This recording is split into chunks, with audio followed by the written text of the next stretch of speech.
네, 안녕하십니까. 2023년 신년을 맞아서 먼저 이 웨비나를 시청하시는 분들께 새해 인사 먼저 드리도록 하겠습니다. 새해 복 많이 받으십시오.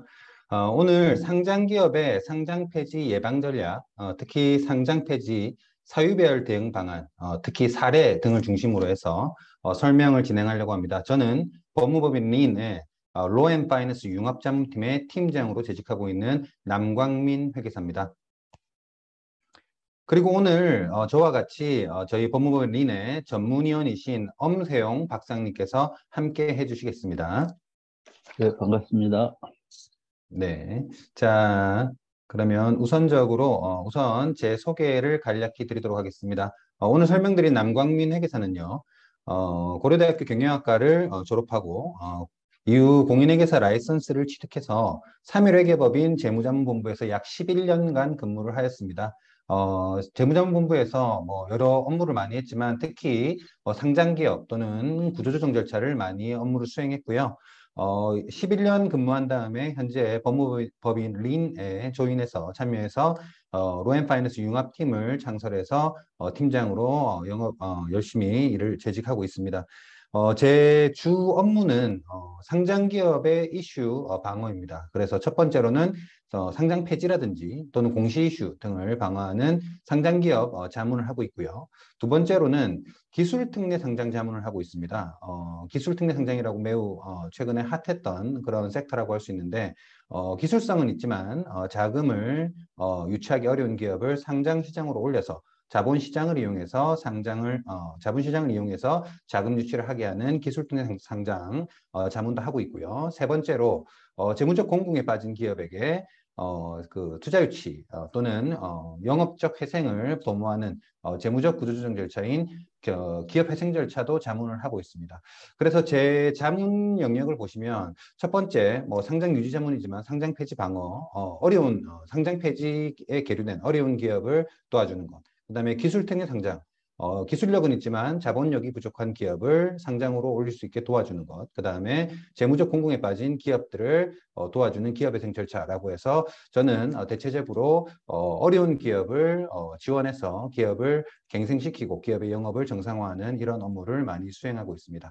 그래서 지금 현재 법무법인 린에 재직할 뿐만 아니라 외부적으로 기술 특례 상장 기업인 사이토젠이라는 기업의 사회이사, 그다음에 지노맨 컴퍼니라는 기업의 사회이사, 그리고 금융기관 중 하나인 신협중앙회에 대체 투자를 할 때 심의위원 등으로 많이 업무를 진행하고 있습니다.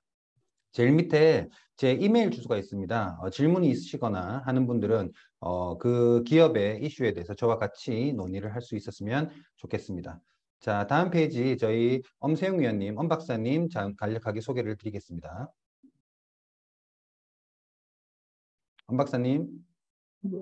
예, 안녕하십니까. 저는 그 린에서 전문위원으로 있는 엄세용입니다. 저는 한국거래소에서 약 30년 정도 일을 했고요. 그 법무팀하고 뭐 상장제도팀, 그다음에 뭐 시장감시제도부장 해서 부장까지 역임하고 그 3년 전에 린에 조인을 했습니다.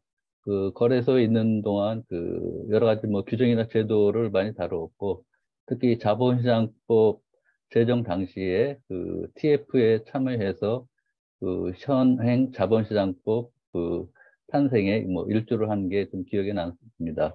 뭐 기타 뭐 그 여러 로스쿨에 강의도 했고, 그다음에 자본시장법 관련된 저서도 그 조금 있습니다. 그 뭐 이상입니다. 네. 네, 저희 남광민 회계사와 엄소영 박사께서 같이 본 이 강좌를 진행하도록 하겠습니다. 자, 먼저 목차를 볼게요. 목차는 첫 번째, 상장의 효익과 상장 폐지 규정의 의의를 한번 보고요. 두 번째, 상장 유지, 특히 상장 유지라는 의미가 상장 폐지를 회피하는 겁니다. 그래서 상장 폐지 회피 방안에 대해서 보겠습니다. 세 번째 섹터에서는 유형별 상장 이슈의 구체적 예방법을 같이 보고, 네 번째로 저희 법무법인 린의 로앤파이낸스 융합자문팀을 간략히 소개를 드리겠습니다. 그 다음에 저희 그 사전 질의가 많이 들어와 있습니다. 그 중에서 중복되는 것들 중에서 가장 중요한 질의 등을 시간이 허용한다면은 몇 가지 같이 보면서 토론을 이어가도록 하겠습니다. 자, 첫 번째 섹터로 넘어가겠습니다. 자, 상장의 의미 또는 취지를 통해서 저희 상장 폐지 방어, 상장 폐지 예방에 대해서 한번 논의를 해볼게요. 왜냐면 상장 폐지가 되는 사유는 수십 가지입니다. 아마 디테일하게 구분하자면 50가지가 넘을 거예요. 그런 이 디테일한 이 상장 폐지의 규정들을 우리 기업을 하시는 기업의 담당자들께서 다 외우시고 할 수가 없습니다. 그리고 다 외울 수 없을 뿐더러 그것들을 어떻게 해석을 해야 되는데 이 기업이 딱 그 규정에 맞게 움직이지 않기 때문에 그것을 해석을 해서 이게 이 규정에 위배되는지를 해석을 해야 되는데 그 해석마저도 실시간으로 하기는 어렵습니다. 그래서 제가 이 상장 유지 규정 또는 상장 폐지 규정이 어떤 취지에서 상장이 존재하기에 상장이 어떤 취지에서 존재하기에 이 취지를 퇴색시키는 기업의 이벤트가 발생하면 상장 폐지를 시키겠다. 라는 식으로 연계해서 한번 설명을 드려보겠습니다. 자, 첫 번째 상장 의미를 보시면요. 상장 의미는 한국거래소가 개설 및 관리하는 자본시장을 활용해서 불특정 다수에게 해당 기업의 주권의 시장 거래를 허용하는 것을 우리는 상장이라고 합니다. 이 취지 또는 의미를 통해서 여러분들께서는 그러면 이렇게 허용을 하기 때문에 어떤 상황에 이르면은 그 기업의 주권 거래를 허용하면 안 되느냐?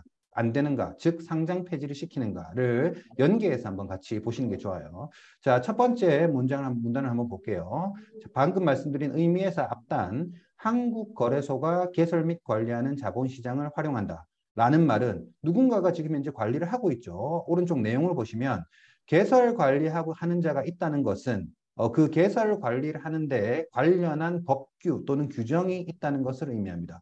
뭐 법규나 규정이 없이 개설 관리한다.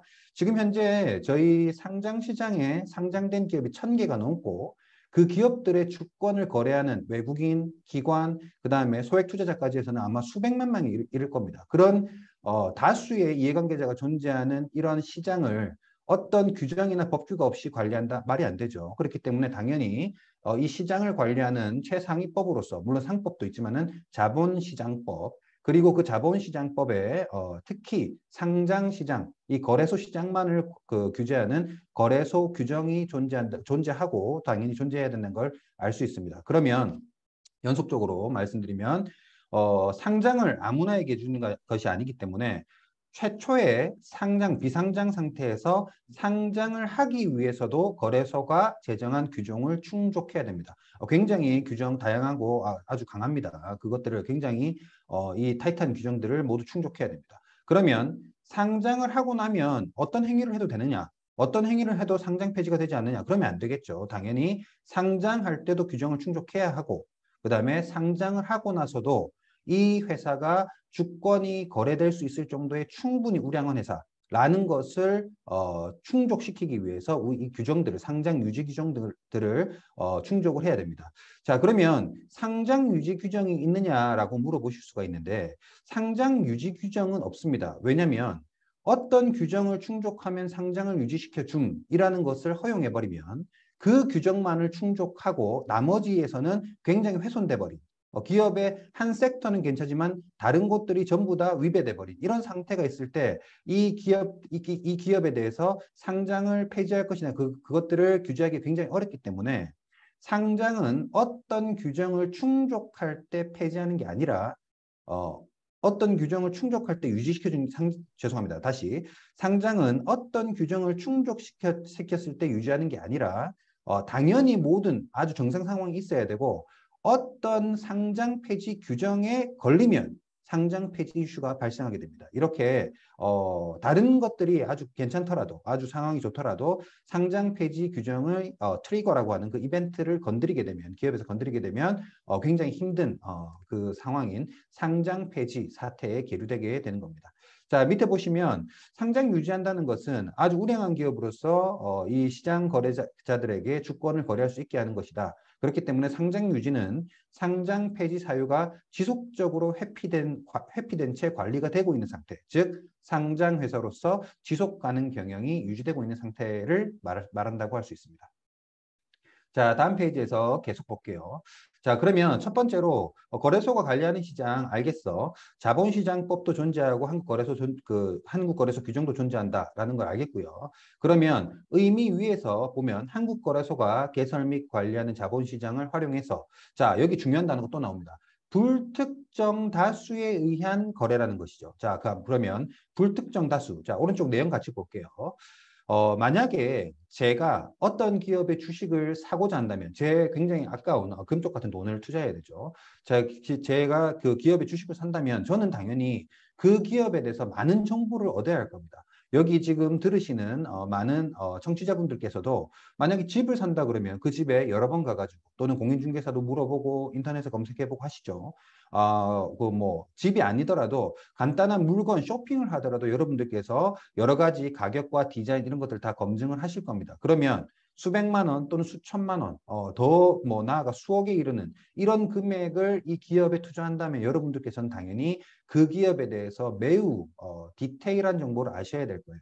하지만 이 상장이라는 것은 이런 기업의 정보를 잘 아는 이해관계자에게만, 그 특수관계자에게만 주권 거래를 허용하는 것이 아니고 시장에 존재하는 모든 사람들에게 불특정 다수에게 주식 거래를 허용하는 겁니다. 그 불특정 다수가 자기 뭐 본인이 주주라고 해서 그 기업에 찾아가 가지고 정보를 내놔 이렇게 할 수도 없는 거예요. 그렇기 때문에 우리 한국거래소는 이런 불특정 다수가 투자한다는 것을 즉 내용 읽어볼게요 같이 회사에 대한 정보 접근성이 낮을 수밖에 없는 이런 불특정 다수에 의한 주식 거래가 허용된다는 것, 지금 그 주식 거래를 허용했기 때문에 회사에게 의무를 부과합니다. 어떻게 해요?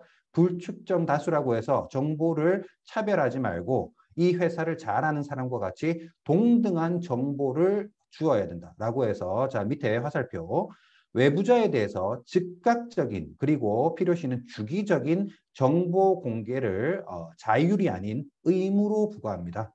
그 다음에 두 번째, 그러면 의무로 부과했음에도 불구하고 기업이 이 불특정 다수가 주식을 거래하고 있는데 정보를 잘 알리지 않는다. 라는 이슈가 발생하면 당연히 이 불특정 다수 투자자에게 정보 위험이 발생하죠. 그렇기 때문에 불성실 공시를 하면 지금 화살표 두 번째 보고 있어요.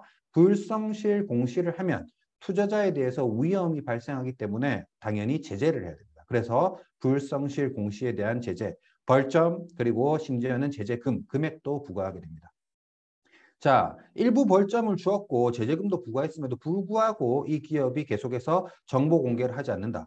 이 기업의 정보라는 것은 주가와 밀접하게 관련이 되어 있는데 이 중요한 정보, 주가를 움직일 수 있는 중요한 정보를 기업에 있는 내부자 또는 특수 관계자 이런 사람들만 알고 이 주식을 거래해서 시세 차익을 얻고 정보를 모르는 사람들은 손해를 볼 수 있다. 이런 식으로 불성실 공시가 계속되면 한국거래소는 철퇴를 던지게 됩니다. 어떻게요?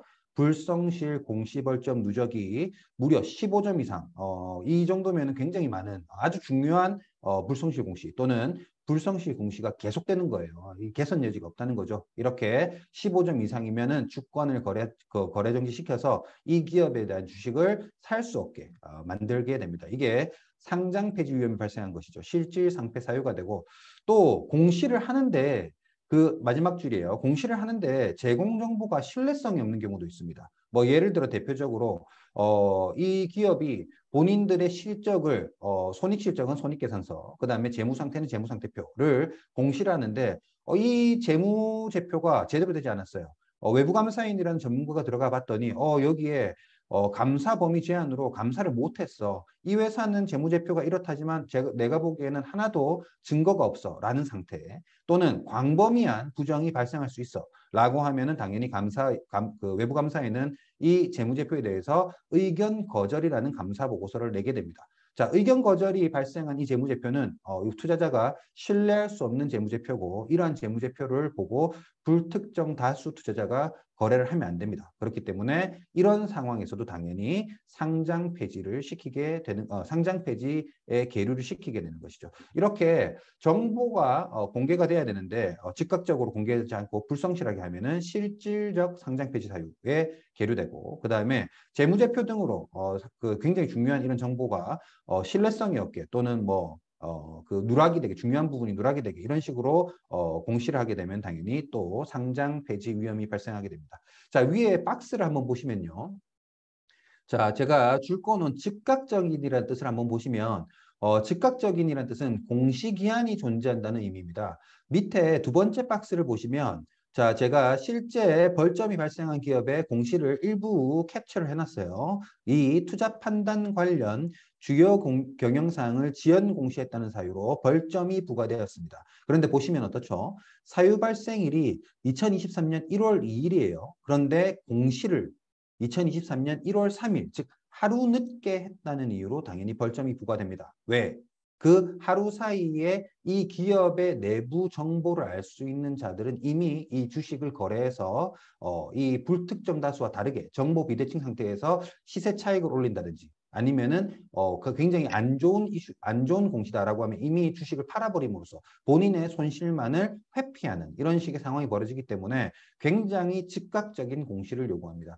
자, 그래서 이 공시기한을 상장 폐지 사유가 수십 가지인데 이 공시기한도 수십 가지를 외워야 되느냐? 그렇진 않아요. 제가 보기에는 그렇게 하지 마시고 언제든지 기업의 어떤 중요한 이슈, 이런 기업의 주가에도 영향을 미치는 상당히 중요한 이슈가 발생한다면 당연히 양대축, 우리 커뮤니케이션 양대축인 거래소와의 상시적인 논의, 그 다음에 저희 같은 자문기관과의 상시적인 논의를 해서 공시기한 등을 어기는 불성실 공시가 발생하지 않도록 하셔야 될 겁니다.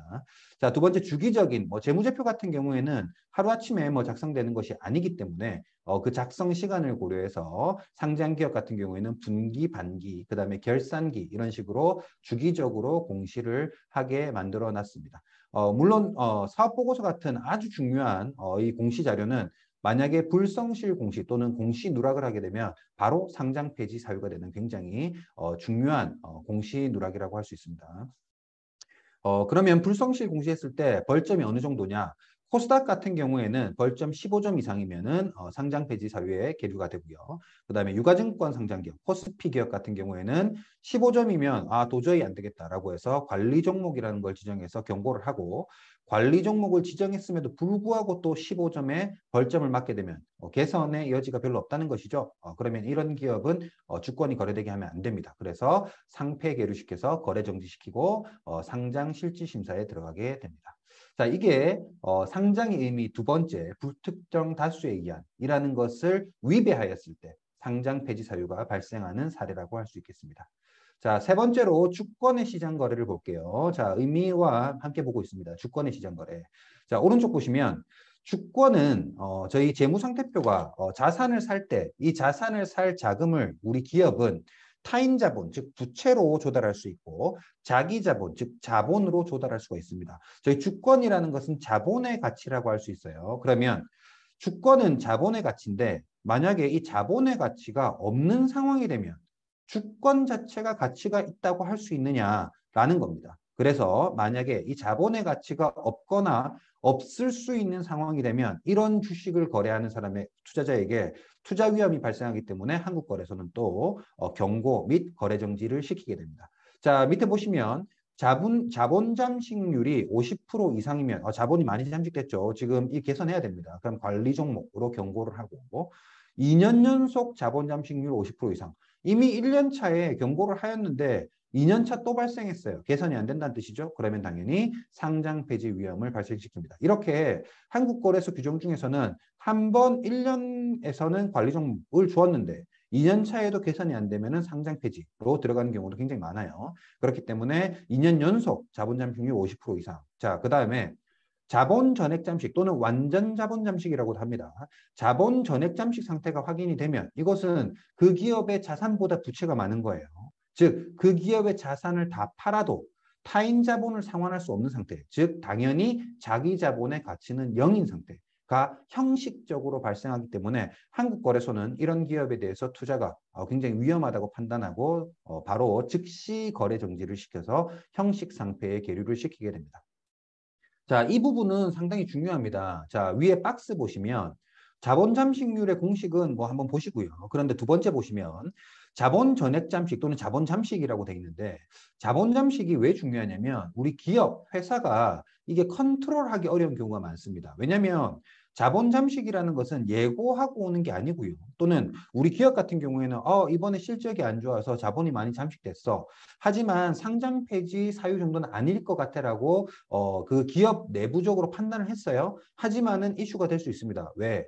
재무제표는 기업만이 결정하는 게 아니라 외부 감사인이 그 재무제표를 보고 유형자산에 손상이 난 것 같아 라고 해서 손상을 인식한다. 또는 대여금, 투자자산에 손상이 발생한 것 같아 라고 해서 손상을 인식해버리면 외부 감사인의 그 의견을 안 듣게 되면 의견 거절이 발생해서 상장 폐지 사유가 될 것이요. 또는 외부 감사인의 의견을 들어버리면 손상이 발생해서 이 자본 잠식이 심화되면서 또 자본 잠식 사유에 의해서 상장 폐지 사유가 또 발생하게 됩니다. 이렇게 자본 잠식은 이 회사가 컨트롤하기 어려운 경우가 많기 때문에 자본 잠식의 우려가 있는 경우에는 이 자본 시장을 이용해서 상시 대비를 하셔야 됩니다. 물론 유상증자나 여러 가지 방법이 있지만 상시 고려와 대비가 필요하다고 말씀을 드리겠습니다.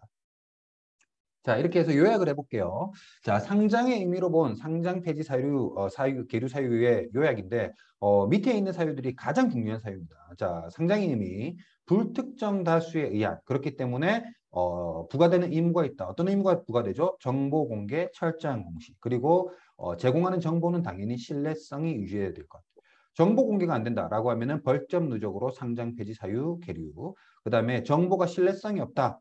예를 들어서 감사 보고서가 믿을 수가 없다. 재무제표 믿을 수 없다라고 하면은 상장 폐지 사유의 계류가 됩니다. 제일 위에 거 보시면 오른쪽 대응 방안 보시면 정보 관련해서 대응 방안은 일단 공시에 대해서 높은 지식 수준을 유지하셔야 됩니다. 그런다고 해서 높은 지식 수준을 유지하지만 유지가 된다고 해서 무조건 된다는 게 아니라 자문기관도 활용해 주셔야 돼요. 아무리 회사에 이 상장 자문 전문가가 있다고 하더라도 자문기관은 사실 저희는 의사에 가깝습니다. 그래서 본인께서도 뭐 인터넷 검색 등으로 인해서 본인의 증상을 판단할 수 있지만 본인의 증상이 위험하다라고 판단되면 반드시 의사 병원에 가서 검진을 받으셔야 돼요. 그것이 진짜 중요한 이슈인지 아니면 지금 당장 대응하면 막을 수 있는 이슈인지 이런 것들을 봐셔야 되기 때문에 자문기관도 활용을 하시고요. 그 다음에 거래소와도 지속적인 커뮤니케이션을 하시라고 말씀을 드리겠습니다. 하지만 이 거래소에 이렇게 물어보는 경우가 있어요. 우리 회사가 이렇게 발생했는데 이게 상장 폐지 사유입니까? 라고 물어보면 거래소에서 알려줄 것 같다, 안 알려줄 것 같다. 죄송하지만 알려주지 않을 것 같아요. 한국 거래소는 굉장히 친절합니다. 하지만 한국 거래소는 이 개별 법인의 자문기관이 아닙니다. 그리고 한국 거래소가 만약에 상장 폐지 사유가 아니라고 했는데 사실은 상장 폐지 사유였다라고 하면은 한국 거래소에다가 니 때문에 우리가 상장 폐지 사유에 계류됐잖아라고 탓을 하실 겁니까? 한국 거래소가 상장 폐지 사유에 계류시키는 곳인데 거기에다가 계류됐다고 탓을 한다? 말이 안 되겠죠. 한국 거래소는 이 규정에 대해서 설명을 해주고 기본적인 것들을 알려주겠지만은 그리고 우리는 그 규정 자체가 중요하기 때문에 지속적인 커뮤니케이션을 해야 되지만 한국 거래소가 너희들 상장 폐지 계류 사유야 아니야 라고 말해주지는 않습니다. 하지만은 지속적으로 커뮤니케이션을 해야 돼요. 자, 두 번째, 정보 신뢰성 유지의 감사 의견에 대해서 한번 말씀드려 봤는데 오른쪽에 굉장히 중요한 얘기가 있어요. 거래 타당성 의문을 검증 필요하다. 자, 거래 타당성이 무슨 뜻인지는 제가 뒤에 가서 세부적으로 한번 설명을 드리겠습니다. 거래 타당성 굉장히 중요해요. 자, 그 다음에 내부 통제 제도가 유지되어야 된다. 의사결정 절차가 내부 규정 또는 정관 이런 것들에 맞게 잘 이루어지고 있는지 인장관리, 인간관리 등은 되고 있는지 이런 것들을 보는 겁니다. 자, 그 밑에 주권의 시장거래 한번 볼게요. 자, 주권이라는 것은 기업이 존재해야지 주권이 존재하는 것이죠. 그 다음에 자본의 가치가 있어야지 주권의 가치가 있는 겁니다. 그래서 부과되는 의무는 어떻게 되겠죠? 기업의 지속 가능 경영이 되어야 된다. 그 다음에 자본 충실화가 유지되어야 된다. 라는 거예요. 자, 그럼 오른쪽 상장 폐지 사유는 지속 가능 경영이 안 된다. 이 자체가 원인이죠. 이 원인이 모든 이 훼손을 낳습니다. 지속 가능 경영이 없으니까 재무 상태가 훼손되는 거겠죠. 그렇기 때문에 원인 규제, 영업의 지속성이 없다라고 한다 그러면 당연히 상장 폐지 사유에 계류됩니다. 영업의 지속성은 그러면 어떻게 없다고 할 수 있느냐? 매출이 부족해요. 코스닥 30억 원 이하, 코스피 50억 원 이하 이 정도로 매출이 부족하면 이 기업은 지금 이제 영업이 정상적으로 이루어진다고 할 수 없다. 그 다음에 중요한 사업부, 중요한 영업이 정지되어 버렸다라고 하면은 즉시 거래 정지를 시키면서 이 기업의 주권은 지금 당장 거래하면 안 돼. 라고 해서 거래가 되지 않도록 상장 폐지 사유에 계류시키게 됩니다. 자, 그다음에 결과 규제. 이러한 지속 가능 경영 등이 안 돼서 결론적으로는 재무 상태가 훼손됩니다. 건전해지지 않는다는 것이죠. 그래서 자본 잠식에 대해서 상장 폐지 사유로 거래소는 지금 규정을 마련해 둔 겁니다. 자, 위에 박스 한번 보겠습니다. 이슈의 여지를 적극 고려해서 거래소뿐만 아니라 가능하면 자문기관과 상시 협의를 해주시는 게 좋습니다. 그 다음에 거래의 타당성, 그 다음에 특수관계자 범위 등의 의미에 대해서 심도 깊은 이해와 관련해서는 저와 함께 추가적으로 논의해 볼게요. 그 다음에 내부 통제 제도를 따라라 그러는데, 남의 회사, 우리 회사는 내부 통제 제도에 따르고 있어. 그런데 왜 외부 감사인이 내부 통제 제도에 대해서 이슈를 제기하지? 라고 한다면, 이 내부 통제 제도는 우리 회사에 이미 수립된 제도만을 의미하는 게 아닙니다. 이 내부 통제 제도는 우리 회사가 수립한 제도는 당연히 따라야 되고 이 회사의 경영의 투명성을 유지하기 위해서는 추가적으로 필요한 제도까지도 의미합니다. 그렇기 때문에 반드시 내부 통제 제도가 우리 회사가 이러한 이벤트를 한다면 이런 뭐 검증 체계 또는 이런 품위 체계가 있어야 될 것 같은데 지금 현재 없네 라고 한다면 당연히 그 제도를 보강하셔야 됩니다. 그렇기 때문에 내부 통제 제도라는 그 의미에 대해서도 필요성을 모두 고려하셔가지고 충분하게 제도를 설립을 해 두셔야 됩니다. 자, 여기까지 해서 계류 사유를 요약했고요. 자, 다음 페이지에서는 그러면 대응 방안을 보도록 하겠습니다.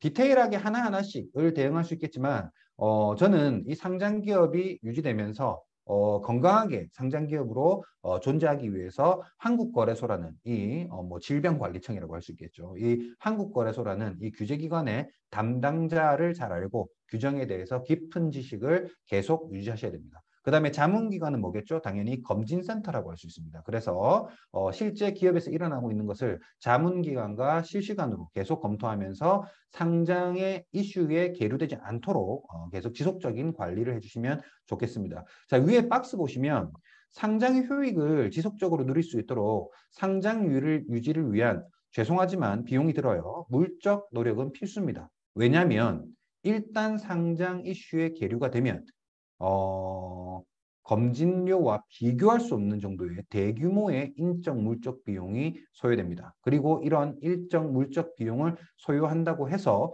거래 제기가 된다는, 즉 치유된다는 보장도 없어요. 검진 상태에서 어느 정도 이슈가 있을 때 바로 종기를 떼는 것과 그 종기가 암으로 번져버려가지고 이미 암에 걸려버린 것과 당연히 그 비용, 물적 노력, 그 다음에 치유 보장이 다르겠죠. 그렇기 때문에 저희 자문기관들을 저희가 아니어도 좋습니다. 자문기관들을 건강검진기관으로 우리 상장기업 정도 되면 당연히 법률자문기관이 있어야 됩니다. 그렇기 때문에 건강검진기관이라 생각하시고 상시 협의하시면서 건강한 상태를 유지하시는 게 좋겠습니다. 자, 제일 밑에 박스 같이 한번 읽어볼게요. 기업 경영에서 발생하는 모든 사항을 상장 유지와 상시 연계해서 철저한 검토를 해서 상장 기업으로서 지속 가능 경영을 계속 달성하시기를 본 강좌의 청취자분들이 꼭 달성하셨으면 좋겠습니다. 자, 그러면 저희가 지금 상장 폐지 또는 상장 유지에 대해서 논의하고 있는데 그러면 상장 유지 얘기를 하는데 그럼 상장을 왜 유지해야 되는데 라고 물어보신다면 상장의 효익이 있기 때문입니다. 자, 상장을 위해서는 이 지속 가능 경영을 위한 세 가지 요건을 충족시키셔야 되는데 지속 가능 경영을 위한 다양한 요건이 있겠지만 가장 중요한 세 가지 축을 잡으라면 첫 번째, 영업의 지속성이 있어야 된다. 두 번째, 재무 상태가 건전해야 된다. 세 번째, 경영이 투명해야 된다라는 것을 볼 수가 있습니다. 뭐 경영의 투명성은 요즘 더 중요해요. ESG 경영이라고 해서 가버넌스의 사회적 책임, 투명성 이런 것들이 굉장히 강조되고 있기 때문에 더욱더 중요한 상태입니다. 과거보다도 더 강조가 되고 있어요. 자, 이 세 축을 건전하게 유지를 해야 지속 가능 경영이 된다고 할 건데 그러면 상장 기업과 관련해서는 어떠하냐? 자, 첫 번째 보겠습니다. 영업의 지속성. 자, 오른쪽 박스. 상장 상태는 영업을 위한 말씀드리겠습니다. 거의 모든 측면에서 기업에 도움을 줍니다. 만약에 이미 상장 기업에 있으시다면 상장 기업이 있기 때문에 본인이 어떤지 얼마나 도움이 되는지 모를 수도 있어요. 하지만 비상장인 상태와 비교를 한다면 당연히 상장의 효익은 뭐 아주 높다고 아무리 강조해도 지나치지가 않을 수준입니다. 자, 밑에 한번 볼게요. 상장의 효익, 영업의 지속성 측면에서 어떻느냐? 동일 매출액을 한다고 치겠습니다. 뭐 500억 정도 한다라고 했을 때 이 기업 중 상장 기업과 비상장 기업은 브랜드 가치가 틀립니다. 당연히 틀리죠. 만약에 어떤 기업의 거래를 뚫으려고 하는데 비상장 기업이에요. 처음 보는 기업입니다. 이 기업이 내가 물건을 납품하면 매출 채권을 안정적으로 상환할 수 있을까? 이 기업이 재무제표는 제대로 된 건가? 이런 식의 의문을 가지실 수 있잖아요. 그렇지만 상장 기업은 이미 그 의문이 해소된 상태입니다. 전자공시 시스템에 주기적으로 외부 감사인의 감사를 받은 재무제표가 전부 다 공시되고, 그 다음에 감사보고서뿐만 아니라 감사보고서와 비교도 안 될 정도의 많은 정보를 담고 있는 사업보고서, 임원이 누구인지, 주주가 어떻게 되는지, 최근 실적들은 어떻게 되는지, 사업의 내용은 무엇인지, 사업부는 무엇인지, 이런 것들이 전부 다 공시가 되기 때문에 당연히 브랜드 가치와 신뢰성이 틀리다고 할 수가 있습니다. 아마 지금 이 청취하시는 분들 중에서도 명함을 보시면 상장기업 같은 경우는 뭐 코스닥 상장법인, 유가증권 상장법인이라고 해서 명함에다가 그것을 기재하는 정도도 있습니다. 당연히 상장기업이라고 하면 오 상장기업 당연히 브랜드 가치와 신뢰성이 틀리다고 할 수가 있습니다. 그런 이유는 뭐 밑에 화살표 상장기업은 그냥 좋은 기업이 아니라 아주 까다로운 아주 타이트한 한국 거래소의 최초 상장 요건을 충족한 정보 공개 기업이기 때문에 당연히 우리는 그러한 가치를 인정해 주는 겁니다. 자, 그 다음에 뭐 여러 가지가 있지만 뭐 하나만 더 말씀드려 볼게요. 인적 자원 영입에 있어서도 당연히 유리하죠.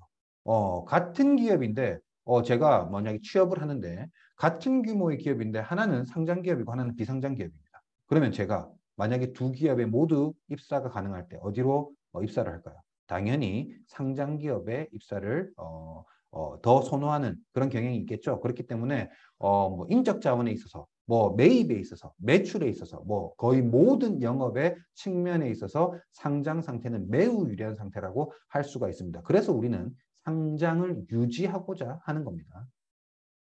자, 재무 상태 건전성 측면에서 보면 이건 뭐 상장 상태의 핵심 효익이라고 할 수 있죠. 자, 자본시장 밑에 볼게요. 자본시장을 활용한 이 자본 유동성 확충 능력이 비상장 기업과는 비교할 수 없을 정도로 높다는 것입니다. 자, 여기에서 이 기업 도산의 원인에 대해서 한번 논의해 보는 게 좋은데, 왜냐면 이 상장 상태가 왜 좋으냐라고 한다면 자, 제가 이 페이지를 설명드리기 전에 만약에 그냥 기업은 어떻게 되면 도산하죠? 라고 만약에 여쭤본다면 아마 이 청취하시는 분들 중에서는 기업은 뭐 적자가 누적되면은 도산하지 아니면은 뭐 실적이 안 좋으면 도산하지 이런 식의 답변을 하시는 분도 있으실 거예요. 하지만 코스닥 상장법인 상위 30개 기업을 보신다면 그 중에서 한 10개 이상이 제약 바이오 회사입니다. 그 기업들을 보시면 매년마다 수백억의 적자, 천억 갈 때도 있습니다. 이 대규모의 적자를 내고서도 도산하기는커녕 심지어 시가총액이 1조가 넘는 경우도 많이 있습니다. 조 단위인 경우도 많이 있어요. 이런 걸 볼 수 있는데 그러면 뭐다? 결론적으로는 결손 누적이 기업 도산의 원인이라는 걸 아시게 될 거고 결론적으로 기업 도산의 원인은 유동성 부족 상황이라고 말씀드릴 수 있어요. 그러면 유동성이라는 것은 자금 투자 유치가 되냐 안 되냐를 말하는 것인데 당연히 상장 기업은 이 거래소 시장이라는 자본 시장을 이용해서 주주 배정, 공모 증자 또는 삼자 배정 증자 또는 매자님 발행, 매자님 CB, 전환사채라든지 신주인금 사채 등의 발행 등 유동성 확충이 비상장 기업이랑 비교할 수 없을 정도로 용이합니다. 그렇기 때문에 당연히 이 재무 상태 건전성을 유지하는 능력은 이 상장 상태라는 것의 핵심 효익이라고 할 수 있겠어요. 만약에 비상장 기업에서도 우리 기업은 너무 잘 나가서 투자 유치가 잘 돼. 아닙니다. 그래도 다릅니다. 왜?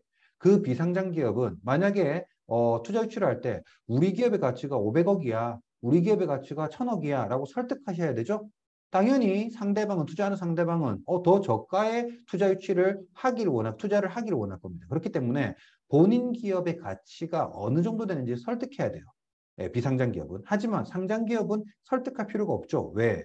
시가총액으로 입증이 돼 있기 때문입니다. 시장에서 당신이 아닌 시장에서 다수가 거래하는 시장에서 우리 기업의 시가총액을 3천억이 인정해주고 있어. 그리고 당신이 투자를 해서 주식을 받아가도 이 시장에서 즉각적으로 3천억 밸류로 당신의 개별 주식을 팔 수 있어. 라는 환가성이 보장되기 때문에 당연히 투자 유치 등에 대해서는 뭐 상장 상태가 비상장 상태와는 비교할 수 없을 정도의 효익이 있다는 것을 알 수가 있습니다.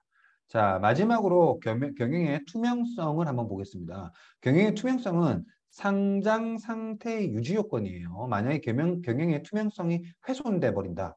뭐 재무제표가 신뢰성이 없다. 투명하지 않은 경영이겠죠. 그다음 횡령 배임이 일어났다라고 하면 당연히 즉시 거래 정지를 시켜버립니다. 한국거래소에서는. 그렇기 때문에 상장 상태의 유지 요건이라고 할 수 있고, 만약에 지금 이 기업이 거래가 진행되고 있는 기업이다라고 하면은 일단 다른 기업보다는 경영의 투명성이 있다라고 저희는 인정할 수 있는 거예요. 왜냐하면 최초 상장할 때 한국거래소 또는 지정감사, 외부감사에 의해서 강한 경영의 투명성을 입증했기 때문에 상장을 했고, 그 다음에 지금 현재로서도 매 분기, 반기 거래소의 관리와 그 다음에 감사인의 감사를 받으면서 본인의 이 정보들이 왜곡이 없다는 것을 스스로 입증하고 있기 때문에 당연히 경영의 투명성을 다른 비상장 기업보다도 훨씬 더 높게 인정을 받을 수 있습니다.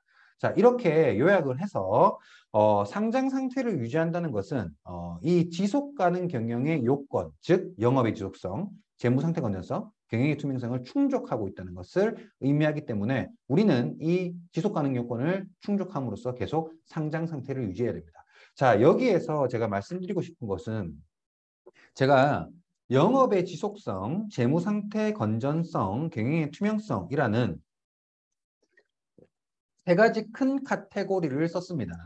자, 이 카테고리는 뭐 영업의 지속성은 뭐 매출액의 유지, 뭐 이런 말, 그 다음에 재무상태 건전성 같은 경우에도 뭐 우월한 재무상태, 뭐 이런 다른 표현을 쓸 수가 있는데 영업의 지속성, 재무상태 건전성, 경영의 투명성이 한국거래소가 상장 폐지를 실질 심사할 때 사용하는 세 가지 큰 카테고리이기 때문에 제가 여기에서는 소개할 때 이 한국거래소에서 사용하고 있는 용어를 그대로 썼습니다. 그래서 한국거래소는 당신의 기업이 아니죠. 한국거래소는 우리 상장 기업이 이런 지속 가능 경영의 세 가지 요건을 유지하고 있어? 그러면 상장 유지를 시켜줄 거야. 그런데 만약에 이 세 가지 중에 하나가 훼손되거나 훼손될 위험이 있어? 그러면은 투자자 위험이 발생해.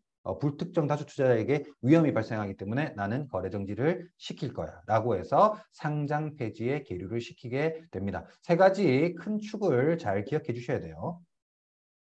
자, 그러면 상장 상태 유지 방안, 상장 폐지 회피 방안에 대해서 한번 보겠습니다.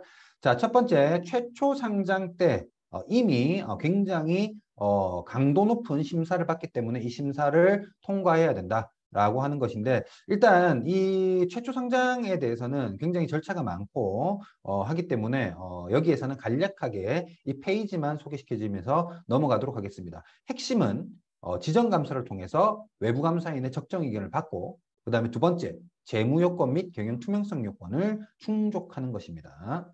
자, 그 다음에 그러면 상장 상태에 있는 상황에서 상장 상태에 있는 기업이 상장 폐지를 회피하기 위해서는 무엇을 해야 되느냐?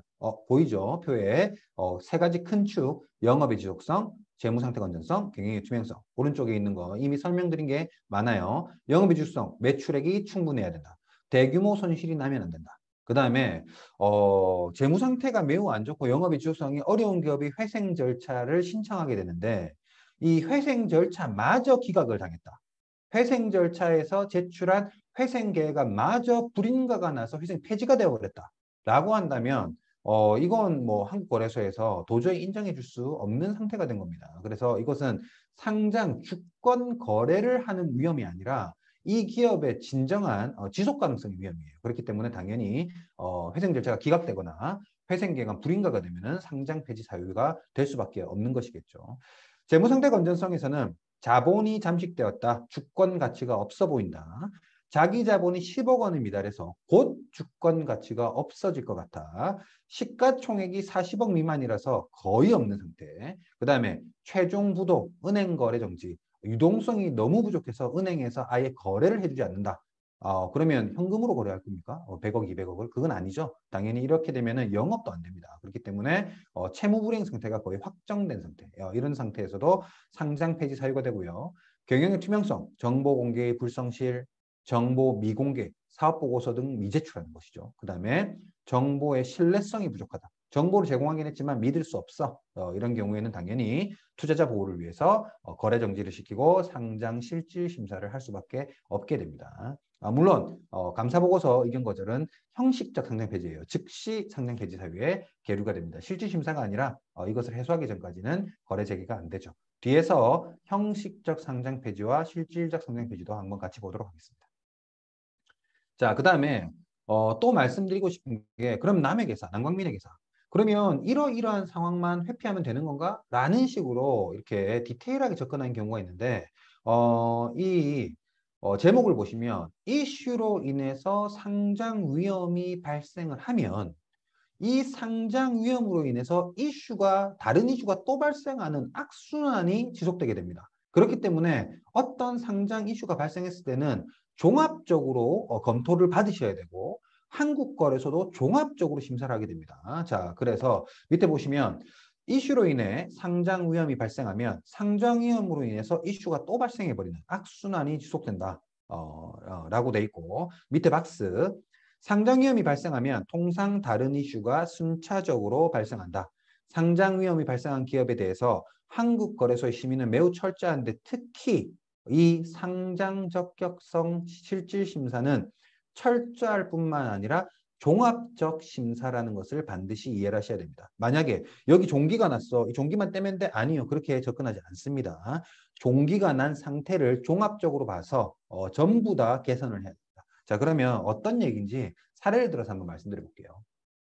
자, 여기 한국거래소 상장 적격성 실질 심사 관련해서 제가 캡처를 한번 떠봤는데 위에 보시면 해당 사유가 발생하는 경우 밑에 사유예요. 발생하는 경우 거래소는 기업의 계속성, 경영의 투명성 또는 기타 코스닥 시장의 건전성 등을 종합적으로 고려한다고 되어 있죠. 자, 밑에 보겠습니다. 만약에 이 수많은 사유 중에서 횡령 배임이 발생했다고 해볼게요. 자, 그러면 오른쪽으로 쭉 가서 박스 보시면 횡령 배임 사태의 발생으로 상장 적격성 실질 심사 사유입니다.가 발생하면 회사는 이렇게 생각해요. 회사에 대응, 우리 충분히 신속하게 원인을 파악했고 누가 횡령 배임의 사태를 일으켰는지 당사자 파악했고 그 당사자에 대해서 횡령 배임을 고발하고 그자의 재산에다 가압류 등 회수 조치를 취함으로써 일부 손실이 발생할 수 있지만 우리는 문제가 없어. 그 손실 정도는 우리 기업의 중요한 수준이 아니야. 라고 해서 문제 해결했다고 생각하는데 왜 한국거래소 너희들은 상장 폐지라는 그 무서운 단어를 쓰냐? 라고 한다면 한국거래소 시각은 회사의 시각과 다르기 때문입니다. 자, 어떤 시각이죠? 자, 화살표 첫 번째 보시면 횡령 배임을 할 수 있다는 말은 내부 통제 제도 자체가 지금 현재 무력해졌다. 당연히 횡령 배임이라는 것은 회사의 자금을 건드리는데 이 자금을 아무나 건드릴 수 있는 이런 통제 제도가 없다는 것이다. 또는 있어도 안 지킨다는 것이다. 배임한다는 것은 만약에 자기의 특수관계자에게 시장에서 100원에 살 수 있는 물건을 특수관계자에게 120원에 삼으로써 옛날 통행세라고 하는 것인데 120원에 삼으로써 그 특수관계자에게 20원의 이익을 분유하게 되는 거죠. 그리고는 나중에 제가 또 반반 나눠서 가진다든지 이런 식의 회사에 손해를 가하는 행위를 말할 것인데 이런 배임을 할 수 있는 것은 시장에서 100원짜리 물건을 구매할 때 경쟁 가격 등의 견적서를 검토하고 그 견적서에 따라서 부장님, 팀장님, 뭐 상무님 결제가 올라가 가지고 이런 검증 절차가 있냐는 것이죠. 그런 검증 절차가 무력화가 되어 있으니 그 회사에서 충분히 시장에서 100원에 살 수 있는 것을 120원에 사는 저런 배임 행위를 할 수 있는 게 아니냐라고 해서 아까 말씀드렸던 세 가지 축 중 하나인 경영의 투명성 자체가 훼손되었다고 봅니다. 그리고 이러한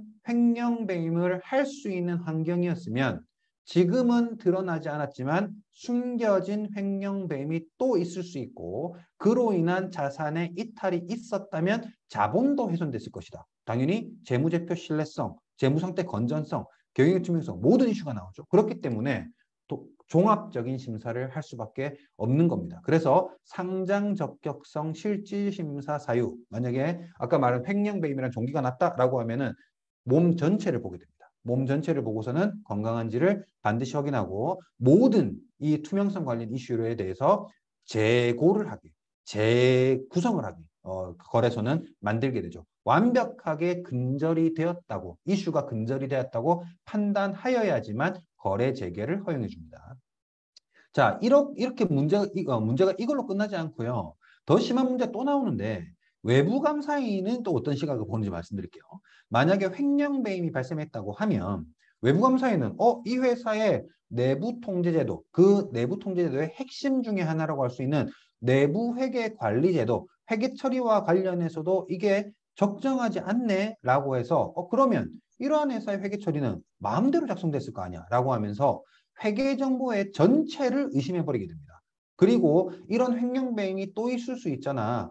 또는 이런 식으로 한다 그러면 외부에다가 차입이나 이런 것들도 그 상부에다 보고를 안 하고 담당자가 할 수 있잖아라고 해서 우발부채 또는 추가적인 손실, 그 다음에 이런 것들이 완벽하게 파악될 수 있도록 대규모 비용이 들고 만약에 퇴사한 직원이 있으면 수행 가능성도 의문이에요. 뭐 퇴사한 직원이 담당자였다라고 하면 그분 이미 핸드폰 버려버렸는데 또는 컴퓨터 포맷해 버려버렸는데 그래서 수행 가능성도 의문인 포렌직을 요구하고 그 포렌직의 결과가 마음에 들지 않는다라고 하면 당연히 감사 증거가 부족하기 때문에 감사 의견 거절을 하게 되죠. 그러면 어떻게 된다? 횡령배임으로 실질 상패 사유가 발생하고 감사 의견 거절로 형식 상패 사유가 발생하는 어떻게 되죠? 악순환이 엎친 데 덮친 격이 발생하게 됩니다. 이게 바로 이슈로 인한 상장 위험, 상장 위험으로 인한 이슈 발생의 악순환의 내용이라고 할 수가 있습니다. 아주 제가 대표적인 사례 하나만을 말씀드린 겁니다. 뒤에 가서 제가 사례를 보여드리면 거의 상장 기업의 상장 폐지 이슈가 발생한 기업의 이슈가 하나가 아니라 하나의 이슈가 꼬리를 물면서 다른 이슈를 여러 가지 이슈를 가져온다는 것을 또 보여드리겠습니다. 자, 그래서 유형별 대응 방안으로 이번엔 한번 보죠. 그러면 난광민회계사 앞에서 형식적 상장 폐지, 형식상패, 그 다음에 실질적 상장 폐지, 실질상패 또는 한국거래소 명칭으로는 상장적격성 실질심사 똑같은 단어예요. 똑같은 뜻입니다. 이렇게 두 가지를 크게 구분을 했는데 제가 구분에 따라서 말씀을 한번 드려보겠습니다. 자, 상장 폐지 사유는 크게는 어떻게 되느냐? 첫 번째, 형식적 상장 폐지는 어떤 형식에 위배되면 무조건 거래정지고 상장폐지 사유에 계류되는 것을 말합니다. 자, 그래서 밑에 보시면 특정 형식을 맞추지 못한 경우라고 해서 외부감사 의견이 변형됐어? 이건 안 돼. 아무리 뭐라 해도 외부감사 의견을 적정받아와. 외부감사 의견이 변형된 상태면은 상장 폐지를 시킬 거야. 라고 해서 형식을 못 맞춘 거. 그 다음에 자본 전액 잠식. 자본 전액 잠식이면 주권의 가치가 명목적으로는 없어 보여. 그래서 자본 전액 잠식 상태가 해소되기 전까지는 네가 아무리 너희 기업이 비전이 있고 한다고 하던 말던 어떻게 상장 폐지에 계류시켜 버린다라는 게 형식에 위배된 형식적 상장 폐지 사유라고 할 수 있습니다. 자, 두 번째 제일 중요한 두 번째는 나중에 말씀드리고 오른쪽 즉시 상패를 볼게요. 즉시 상패는 기업이 형식 상패, 실질 상패를 넘어서서 이미 그 청산 절차에 들어갈 수준으로 훼손돼 버린 경우를 의미합니다. 그래서 파산 선고, 이제 곧 청산되겠죠. 법인 해산. 그 다음에 최종 부도, 그 다음에 우회 상장 기준 위반. 자, 이것은 청산은 아니지만 상장이라는 규제를 아예 회피해 버린 거예요. 회피하려는 노력을 한 거예요. 불특정 다수에게 주권 거래가 하기 위해서 거래소가 존재하고 상장 규제가 존재하는 것인데 우회 상장이라는 방법으로 당신이 이 법률 자체를 위반해버려? 그러면 어떻게? 즉시 상패에 계류되게 됩니다. 자, 가운데 상장 적격성 실질 심사 또는 실질 상패 사유를 보시면 형식적 상패 사유라고 할 정도의 중한 사항은 아니지만 그 특정 사유가 아까 종기라고 말씀드렸는데 특정 사유가 발생했다는 것이 혹시나 전사적인 중대한 위험의 징후라고 할 수 있는 이런 사항이 생기면은 거래 정지를 시키고 기업은 그 기업의 전사적 중대한 위험이 있는지까지를 종합적으로 심사를 합니다. 횡령배임, 대표적이라고 할 수 있죠. 내부통제제도 무력화, 경영의 투명성 미흡, 재무 상태도 추가적으로 건전성이 훼손가능. 그렇기 때문에 이런 큰 축을 기억하시고 이 큰 축에 대해서 우리 기업이 위배되지 않도록 상시 관리를 해주셔야 됩니다. 자, 밑에 이게 어려워요. 왜 어렵냐면 경영 환경은 실시간으로 계속 돌아갑니다. 우리 상장 폐지 사유를 검토하기를 기다려주지 않죠. 이벤트는 발생했거나 안 했거나 둘 중에 하나입니다.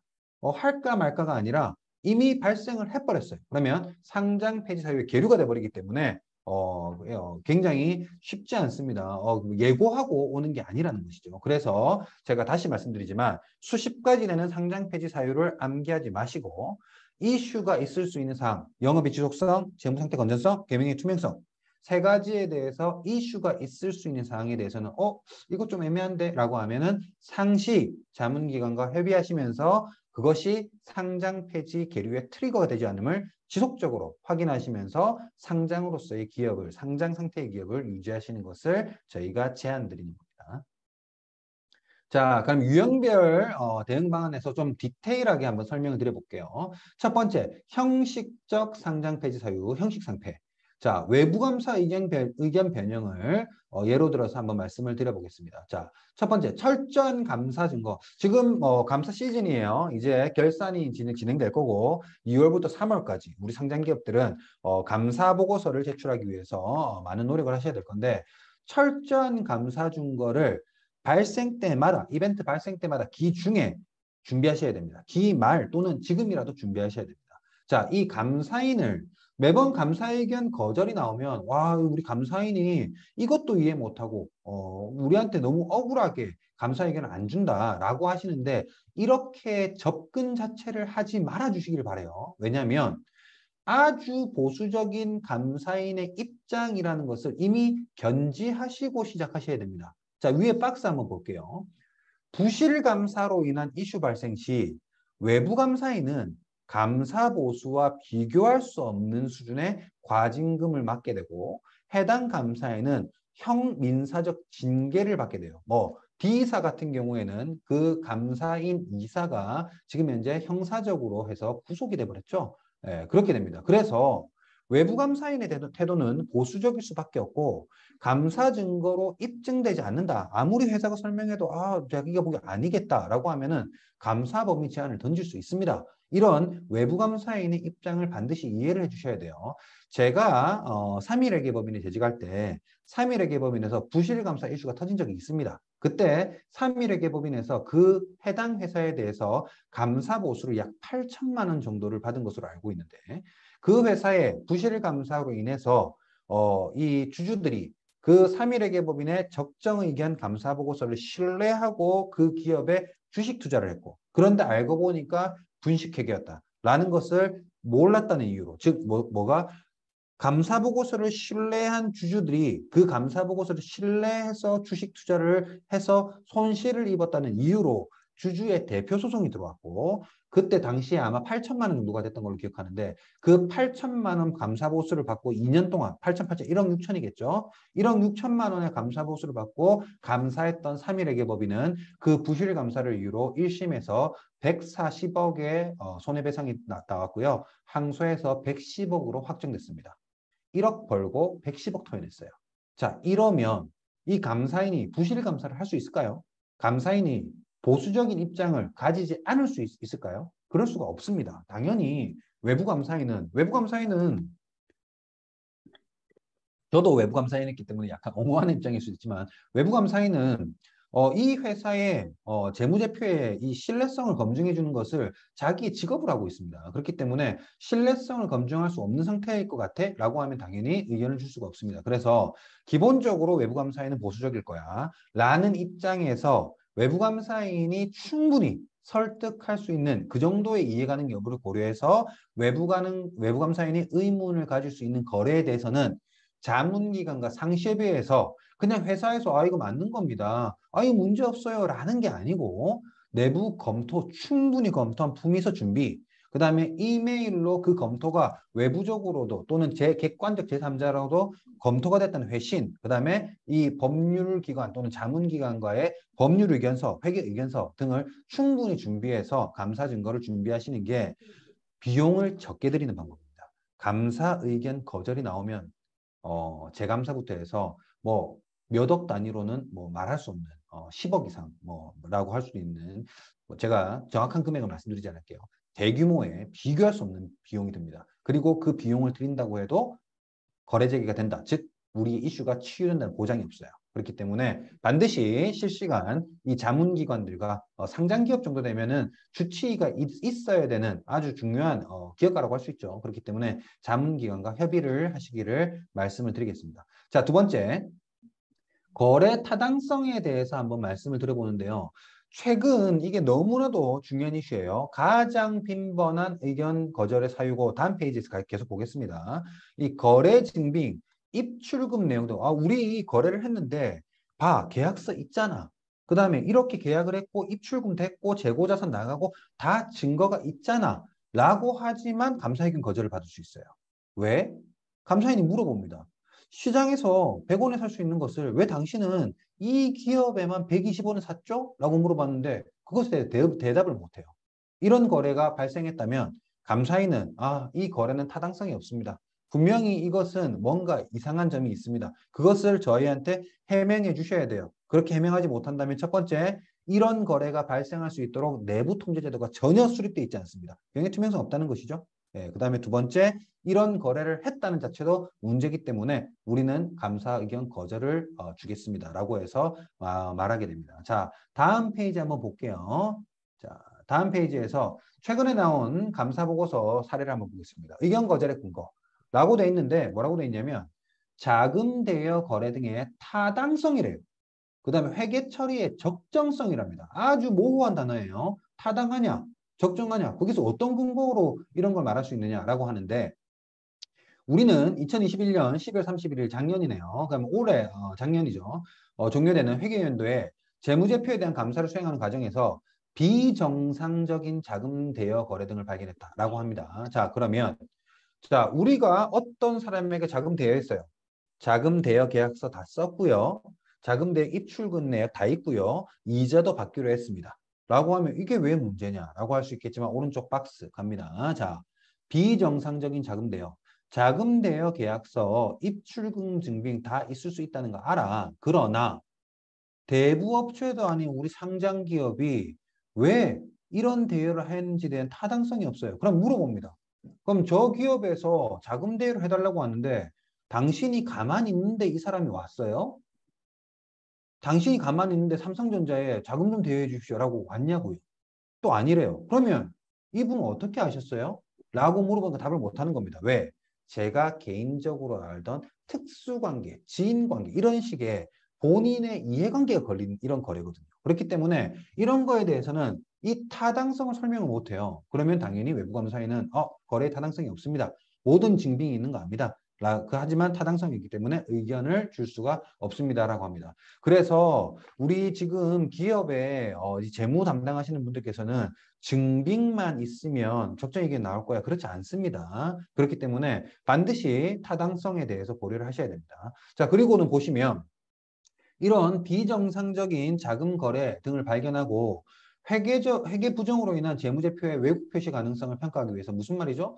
횡령 배임이 있는지 회계 부정 있는지 평가하기 위해서 내부 감사기구에 조사를 요청하였습니다.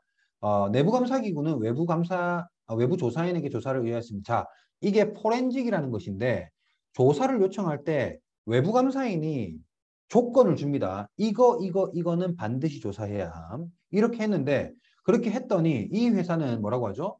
외부감사인 우리에게 외부조사인의 조사보고서를 제출하였대요. 하지만 뭐라고 돼 있죠? 조사보고서에 기재된 빨간 줄 제한된 절차와 책임의 한계 보니까 뭐 이러이러한 내용은 없었습니다. 없는 상태에서 합니다. 뭐 이런 식으로 있으면은 내가 분명히 이 포렌식 또는 조사를 할 때 A, B, C, D를 반드시 포함해서 조사해달라고 했는데 내용이 없는 거예요. 그중에 일부 내용이 없는 거예요. 그러면 아무리 조사를 해도 또 비용 들죠. 아무리 조사를 해도 또 의견 거절이 재감사에서도 유지되게 됩니다. 그러면 어떻게 됩니까? 재감사에서 재감사 보수를 또 쓴 거고, 그 다음에 외부 조사인 외부 조사 보수를 또 썼는데 어떻게 계속 의견 거절, 상장 폐지가 되는 것이죠. 자, 오른쪽 박스 보시면 회사의 대응이 있었으나 외부 감사인이 원하는 그 요인은 치유가 안 됐다는 것이죠. A를 궁금해하는데 그 내용이 조사 보고서에 없는 경우. 자, 그 다음에 거래 타당성 이슈가 나오잖아요. 적정성 이슈가 나오잖아요. 그러면은 단골 손님으로 같이 오는 게 있습니다. 특수관계자 거래. 우리는 회사가 제시한 특수관계자의 범위 및 특수관계자의 거래 완전성을 모르겠다. 자, 특수관계자의 범위를 모르겠다라는 말은 특수관계자의 범위는 법률상 어떻게 규정되어 있는 거 아닙니까? 남광민의 직계 좀비 속 뭐 이런 거 아닙니까? 라고 할 수 있는데 그렇지 않습니다. 그렇지 않습니다.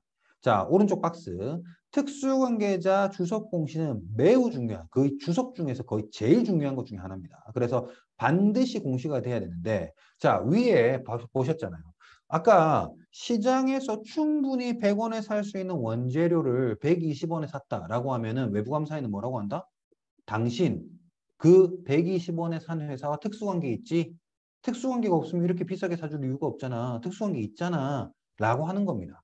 그래서 특수관계자의 범위를 만약에 친족이라면 친족 아니게 하면은 모든 문제가 발생 안 하겠죠. 그런 거 아닙니다.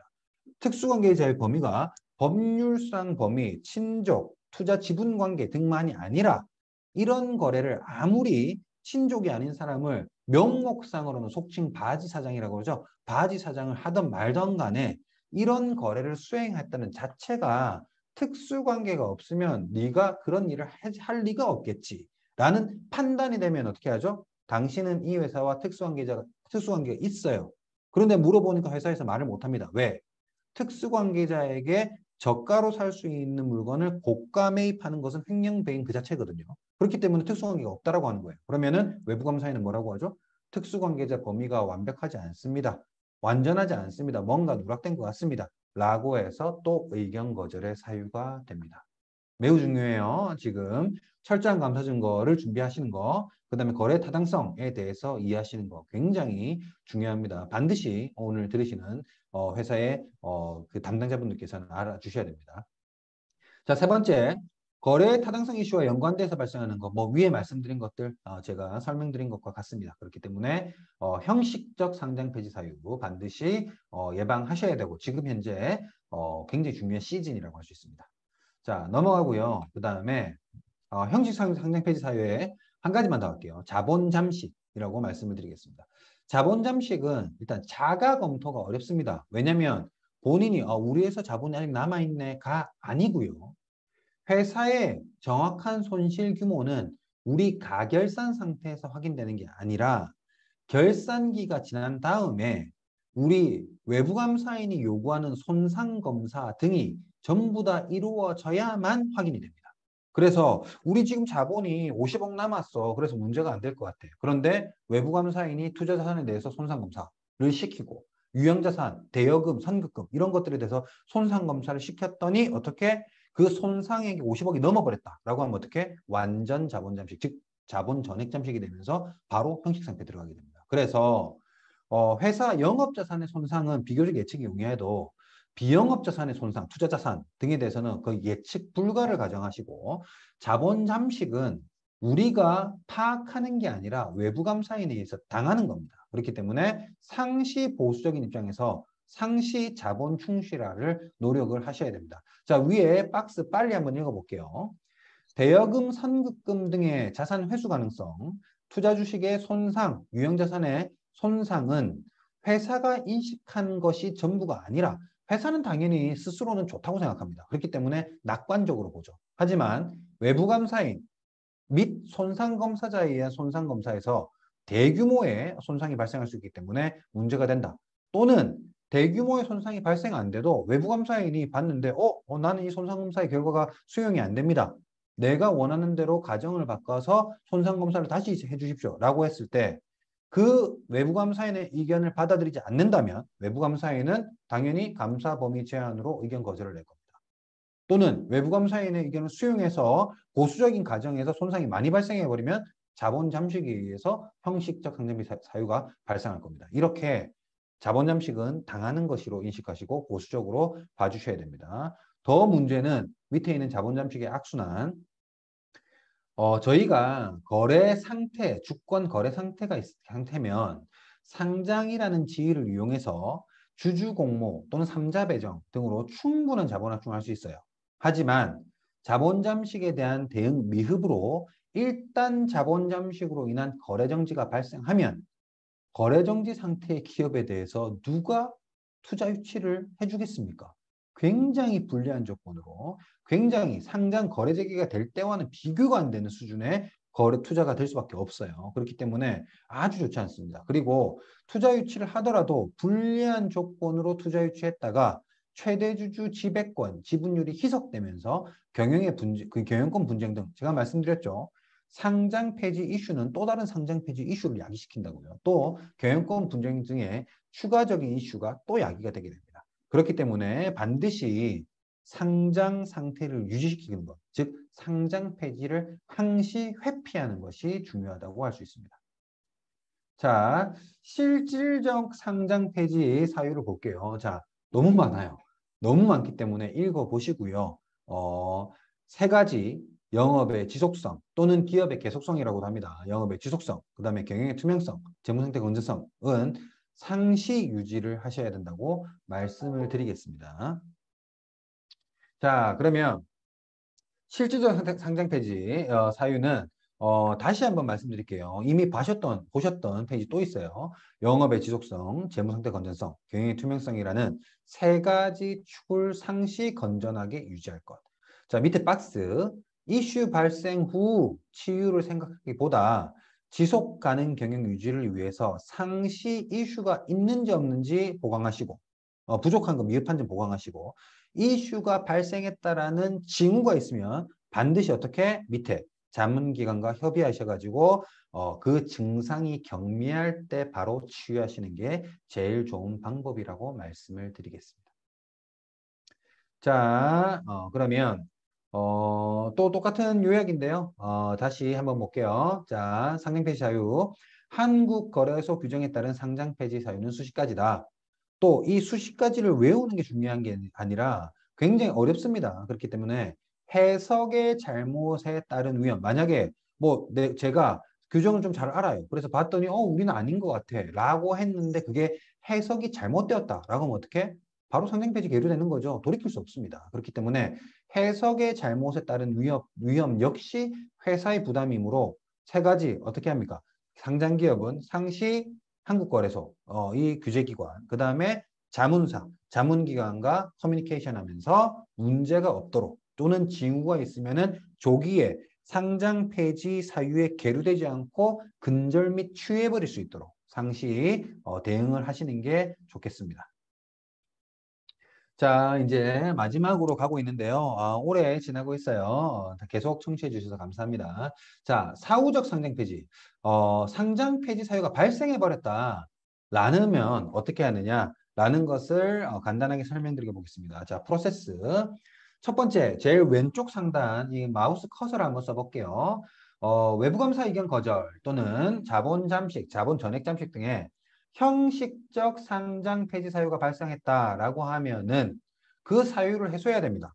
재감사를 통해서 적정 의견을 받던가 아니면 대규모 자본 유치를 통해서 자본 전액 잠식을 해소해야 됩니다. 그러면 해소를 했으면 괜찮지 않냐? 이제는 거래 재개해줘야지 라고 한다면 그렇지 않습니다. 어떻게 한다?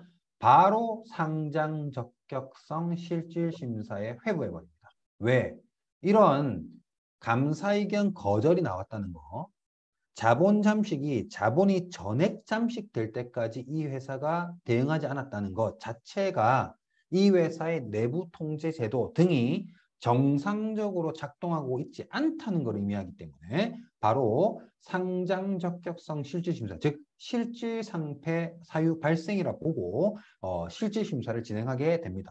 자, 실질심사 트리거가 발생했는데 이게 검토를 해보니 횡령배임 등이 발생해서 검토를 해보니 검토 결과 사유가 경미해요.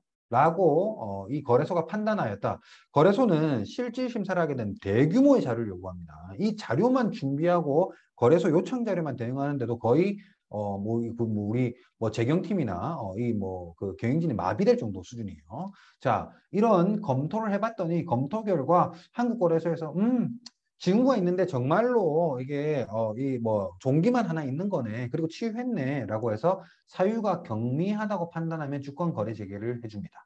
하지만 검토 결과 봐 역시 이 징후가 그냥 나온 게 아니야 라고 해서 경영의 투명성도 이슈 있고 그다음에 재무상태 건전성도 이슈 있고 등등의 이슈가 있다면 기심의라고 해서 오른쪽에 있는 기업심사위원회에 회부를 하게 됩니다. 자, 상장 폐지의 결정은 한국거래소를 우리 법률적으로 말한다면 3심제로 구성되어 있어요. 자, 그래서 첫 번째 1심이 기업심사위원회입니다. 기업심사위원회에서 봤더니 이러이러한 문제가 있어 라고 해서 우리 그 대상 회사가 알겠습니다. 우리 거래소가 말하는 그 문제들을 전부 개선하겠습니다. 라는 개선 계획서를 내서 개선 기간을 부여받고 그 개선 기간 동안 개선에 노력을 해서 다시 기심위에 가가지고 이제는 전부 다 개선됐습니다. 라고 해서 검토 결과 개선이 정말로 완료됐다는 것을 한국거래소가 인정하면 주권이 거래 제기됩니다. 자, 그런데 기업심사위원회에서 개선 기간을 부여받지 못하면 상장 폐지 결정이 나게 됩니다. 그러면 우리 한국거래소에서 외부 위원들로 구성된 외부 위원 한국거래소 그 위원뿐만 아니라 외부 위원들로 구성된 코스닥 시장위에 보내게 되는데 코스닥 시장위는 두 번입니다. 1차, 2차. 그렇기 때문에 기업심사위원회, 1차 코스닥 시장위원회, 2차 코스닥 시장위원회, 3심제로 구성되어 있는데 1차 코스닥 시장위원회에 보내게 됩니다. 1차 코스닥 시장위원회에서 개선 기간을 부여받으면 밑으로 가서 개선 기간 또 부여되면서 개선에 노력을 하는 것이고 그런데 1차 코스닥 시장위에서도 또 이 회사는 지금 제시한 개선 계획도 미흡해. 이 정도로는 상장이라는 이 타이틀에 어울리는 회사가 될 것 같지 않아? 라고 하면 시장위에서 또 상장 폐지를 내게 되고 2차 코스닥 시장위에서 봤을 때 개선 기간을 부여할 만하다. 여기에서는 개선 계획서를 또 내야 되는 거예요. 추가적으로 더 강화된 개선 계획서를 내야 되는 거예요. 그래서 개선 기간을 부여할 만하다라고 하면은 다시 개선 기간이 주어집니다. 자, 여기까지 해서 기업은 개선이라는 것이 물적, 심적 비용이 많이 들고 굉장히 기업의 영업에 뭐랄까요? 일종의 장애가 되는 경우도 있기 때문에 굉장히 개선 계획을 약하게 내려고 그래요. 그런데 그러시면은 안 됩니다. 저희 자문가들이 거래소가 용인할 만한 수준의 가장 회사의 우호적인 개선 계획서를 최대한 작성하려고 노력해 드리지만 회사에서 보기에는 이렇게까지 해야 돼 라고 하실 수 있는데 그러면 안 됩니다. 왜냐? 일단 기업심사위원회에서 상장 폐지 결정이 나면 그 위로 올라갈 때는 더 심한 개선 계획서를 내야 되고요.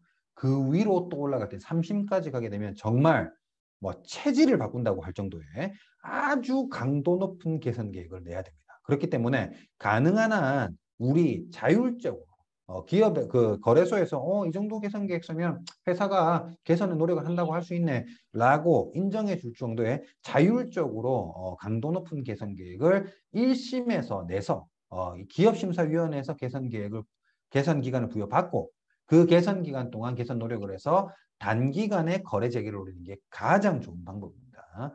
자, 그래서 만약에 2차 코스닥 시장위원회에서도 상장 폐지가 돼버렸다라고 하면 3심제 전체 상장 폐지가 났기 때문에 상장 폐지가 확정이 되고 상장 폐지가 확정이 되면 상장 폐지 효력 정지 가처분이라는 소송을 제기 가능하지만 이때까지 이 소송을 제기해서 승소 또는 인용을 받은 기업은 한 개 기업밖에 없습니다. 제가 웬만하면 기업의 실명을 드러내지 않으려고 하기 때문에 뭐뭐라고 해놨어요. 이 기업 말고는 이때까지 수십 건 넘을 거예요. 왜냐면 수백 건 정도 될 건데 모든 상폐 사유 효력적인 가처분 소송은 패소했습니다. 그래서 3심까지 가지 않아야 되고 3심에 갔다면 3심에서 반드시 개선 기간을 부여받아야 됩니다.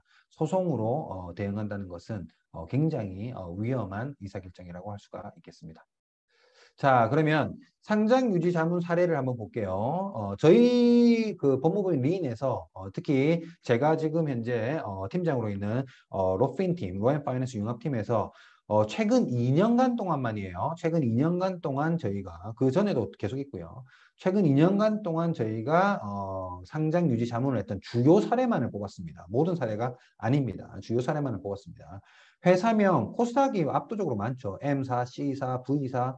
그 중에서도 V사 같은 경우는 회생 절차에 들어갔죠. 회생 절차에 들어가는 기업도 굉장히 많습니다. C사, I사 굉장히 많고요. 기술 특례 기업도 있고요.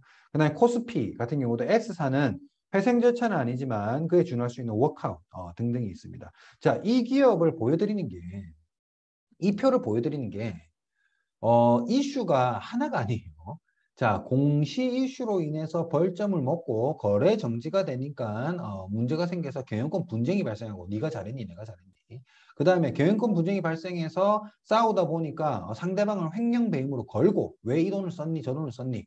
그렇게 어려워지니까 매출액이 하락하고 매출액이 하락해서 적자가 나면은 자본 잠식이 발생하고 뭐 이렇게 계속해서 악순환이 악순환을 물어옵니다. 그래서 제가 아주 디테일한 것 말고 큰 아주 중요한 것만 해도 이 기업들이 이 정도 수준으로 다수의 사례가 발생하게 됩니다. 그래서 이 사례면 막으면 되냐? 이것만 막으면 되는 거냐? 이것만 안 하면 되는 거냐? 이렇게 접근하지 마시고 이슈가 발생한 징후가 발생하면 신속히 검진기관에 가서 의사의 처방을 받으시는 게 좋겠습니다. 바로 자문기관이죠. 위에 다시 박스에서 한번 보겠습니다. 이슈로 인해 상장 위험이 발생하면 상장 위험으로 인해 또 이슈가 발생하는 악순환이 지속된다. 그렇기 때문에 이러지 마시고 상장 상태를 유지하는 지속 가능 경영의 요건을 충족하는 상태에서 상시 철저한 검증을 통해서 이 상장기업 최적의 이 경영 환경인 상장기업으로서의 그 유지를 하셔라라고 말씀을 드리겠습니다.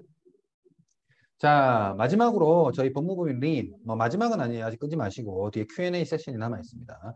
법무법인 린의 로앤파이낸스 융합자문팀 소개를 드리겠습니다. 당연히 저희 다수의 전문가로 구성되어 있고요. 제일 위에 계신 분들만 보면 박은석 변호사님 검사 출신으로서 금감원에 계셨어요. 그리고 한국거래소 유가증권 코스피 시장의 기업심사위원회 위원도 역임하셨습니다. 그 다음에 남광민회계사, 그 다음에 저희 같이 하고 계시는 엄세용 전문위원님, 한국거래소 30년 이상 재직하신 거래소 박사님 계시고요. 상법 박사세요. 그 다음에 오른쪽에 우리 신영재 변호사님 또 상사 전문이시고요. 이분도 M&A 등도 하지만 전 코스닥 시장 기업심사위원회 위원을 재직하셨습니다. 이렇게 많은 전문가들, 그 다음에 밑에 있는 김용갑 변호사님 저랑 같이 많이 하고 계시고 이용원 변호사님 상사 이슈에 대해서 상장 폐지 자문뿐만 아니라 상장 폐지 이슈가 발생하면 횡령 배임 등에 대해서 전반적으로 저와 같이 자문을 많이 해주시고 계십니다. 자, 뒤에까지 해서 저희 다수의 전문가가 있는 것을 보실 수가 있겠습니다. 저희 기업은 지금 현재 소속 변호사 수 등 전문가 수가 100명을 넘는 중견법인으로 지금 성장해 있는 상태입니다. 문의사항이 있으시면 제2 강좌 첫 페이지에 있는 제 이메일로 언제든지 연락 주시면은 저도 함께 우리 청취자 분의 기업의 이슈에 대해서 함께 고려해 보도록 하겠습니다. 자, 마지막으로 토론 및 Q&A 세션 진행을 하겠습니다. 자, 사전 질의가 들어와 있기 때문에 이 질의는 반드시 제가 말씀을 드리도록 하겠습니다. 자, 첫 번째. 매매 거리라고 돼 있네요. 죄송해요. 오탈자 안에 있네요. 매매 거래 정지 중인 기업이 회생 절차에 들어가면 어떤 요건을 충족해야 상장 폐지를 피할 수 있는지. 네. 오늘 제가 설명드린 내용과 굉장히 부합하죠. 이렇습니다. 회사는 어떤 걸 해야 되냐? 종기만 떼면 되냐? 아니면 뭐 차리업 자세만 하면 되냐? 이런 식으로 계속 디테일을 따지는데 안타깝게도 한국거래소는 본인이 생각하는 종합적 심사를 전부 통과하는 것을 확인해야 어떻게 거래 제기를 시켜주거나 시켜줄까 말까 하는 이런 상황이 됩니다. 자, 그러면 한번 볼게요. 자, 요건은 종합적 요건을 보는데 회생 절차에 계류됐다는 말씀은 회생 절차는 우리 회생 채무자생 및 파산에 관한 법률상 재무적 공금, 즉 유동성 부족, 지급 불능, 그다음에 그 부채 초과 자본 전액 잠식 상태에서만 들어갈 수 있는 거예요. 그러면 이 회사는 상장 폐지 사유가 그냥 발생한 게 아니라 상장 폐지 사유가 발생했을 뿐더러 재무 상태 건전성 이슈는 그냥 말할 필요도 없이 100% 발생한 거예요. 그리고 이렇게 회생 절차에 들어가서 신용도가 떨어짐으로써 매출도 이제 점점 하락하는 영업의 지속성 상태도 영업의 지속성도 하락이 발생하겠죠. 그럼 자본 충실화도 해야 되고 거래 정지가 되는데 투자 유치도 해야 되고 매출과 영업이익도 발생시켜야 되고 그 다음에 회생회사에서 회생 절차, 회생 기간 인가가 나버리면 최대주주 지분율이 하락하게 되는데 그러면 최대주주 지분율이 하락하면 경영의 안정성도 떨어지고 경영의 안정성에 떨어짐에 따라서 이런 종합적으로 인한 경영의 투명성도 떨어지는 이런 종합적인 상태가 진행되게 됩니다. 그래서 지금 현재 상장 적격성 실질 심사 사유 하나에 의해서 들어가 있더라도 종합적으로 저희한테 검진을 받으셔야 되는데 거기에다가 회생 절차까지 들어간다라고 하면은 상장 유지는 시킬 수 있습니다. 저희가 최근에 건전지를 대한민국에서 유일하게 제조 판매하고 있는 건전지 회사 이름만 들으시면 알 거예요. 그 회사를 아마 보시면은 9월 달에 거래 재개가 됐을 건데 저희가 자문해서 거래 재개를 시켰습니다. 거래 재개를 그 회사도 횡령 배임, 그 다음에 회생 절차, 그 다음에 자본 이슈, 뭐 종합적인 이슈가 발생했지만 저희가 장기간의 자문을 통해서 1년 이상의 자문을 통해서 거래 재개를 시켰습니다. 거래 재개를 할 수 있습니다. 그 회사는 저희의 자문을 충실히 수행해 주었고 저희는 거래 재개가 가능한 자문을 드렸습니다. 할 수 있는데 지금 현재 상장 이슈에다가 회생 절차까지 들어가 있다면 어떤 요건, 하나의 요건이 아니고요. 영업이익성, 재무상태 건전성, 경영 투명성을 저희가 전체적으로 엑스레이를 찍어서 모든 이슈를 다 해소하라고 말씀을 드릴 거예요. 그렇기 때문에 이것은 저한테 따로 상담을 하셔야 됩니다. 제가 회사명만 말씀해 주시면 그 회사를 공시된 자료로서 만으로도 검토해가지고 브리핑을 드리면서 어떤 절차가 필요한지 어떤 대안책, 방안이 필요한지 말씀을 드리겠습니다.